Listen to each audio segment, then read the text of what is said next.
Meus queridos araricos do Brasil, olha eu aqui de novo com vocês. Isso mesmo, exatamente. Claudinho Artesão, direto de Marcel Alagoas.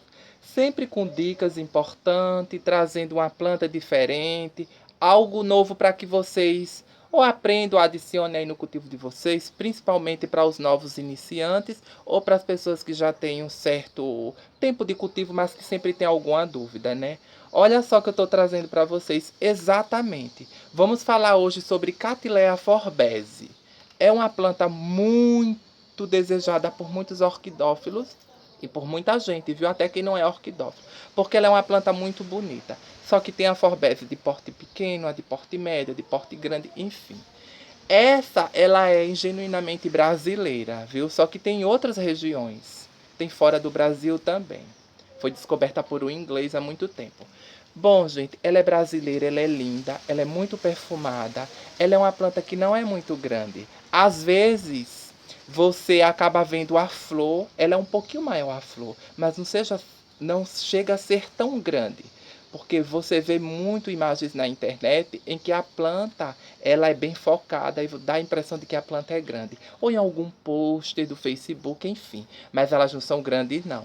Geralmente não são grandes, não. São menores que as Cattleyas labiatas. Então tá, gente, olha só. É uma planta que você tem que ter muito cuidado com o cultivo, justamente porque elas são assim, alongadas ou caneludas. É um nome carinhoso que nós orquidófilos damos a esse tipo de planta. Existem outras, viu, assim, caneluda. Tem a pão de açúcar, que ela é toda pintadinha, que ela também tem essa mesma estrutura. São perigosas, porque como elas são fininhas e são alongadas e caneludas, não pode sim cultivar ela em vaso. Não pode ser atolada. Olha só o enraizamento do feijão enraizador. Vocês estão vendo essas raízes verdinhas aqui? Isso tudo são raízes através do feijão. Exatamente, o feijão enraizador. A gente aplica o feijão na planta. Quer dizer, a gente não aplica o feijão, a gente faz aquela mistura do feijão, né? Deixa por 5 dias e daí vai borrifando na planta. E ela ficou muito bem, obrigado. Gente, a forbese ela é assim, vai cultivar ela. Ela não é grande, geralmente mesmo a de porte grande não fica tão grande. Mas elas são bifoliares, geralmente são bifoliares. A flor dela lembra um pouco uma Cattleya, porém o labelo, que é aquela parte toda cacheadinha, ela é diferente. A cor é diferente. Parece com o labelo de uma granulosa. Mas então, ela é muito.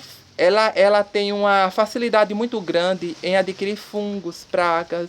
Eu não sei porquê, da planta mesmo. Mas aí você vai ter que se certificar. Cultivar essa planta de preferência para não errar, toco. E justamente esse daqui é um toco de caju, mas você pode pegar um caibro, uma ripa. Ela ama madeira dura. Ela não gosta de madeira apodrecida. Coloca ela no lugar determinado aí do seu cultivo em que leve luz pela manhã. Pode bater uma luz diretamente até 8, 8h30 da manhã.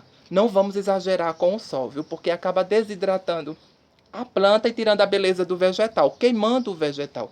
E elas fazem queimaduras. Então, elas são bifoliares, as flores também não são tão grandes assim, e ela tem uma facilidade muito grande em enraizar.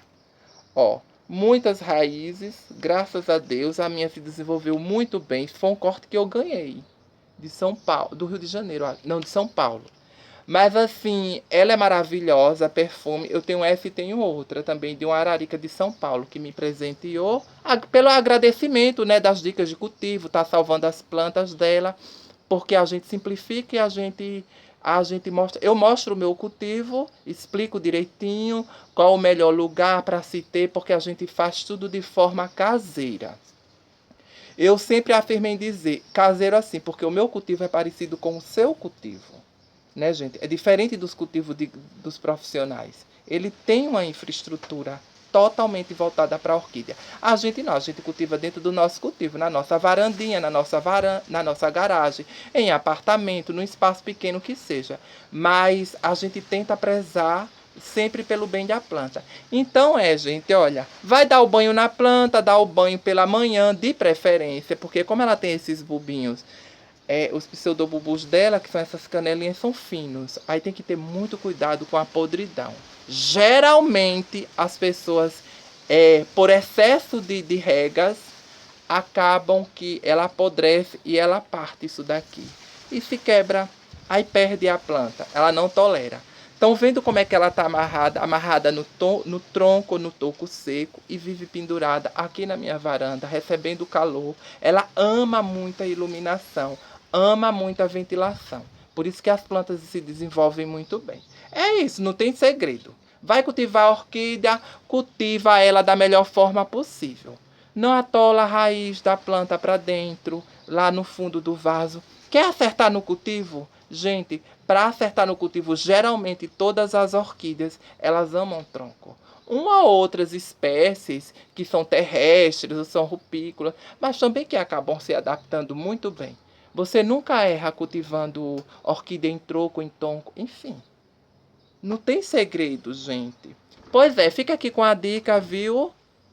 Muito obrigado pelo carinho de vocês. E é isso aí. Bom feriado para todo mundo. Beijos, meus amores. Fiquem com Deus. Obrigado, viu?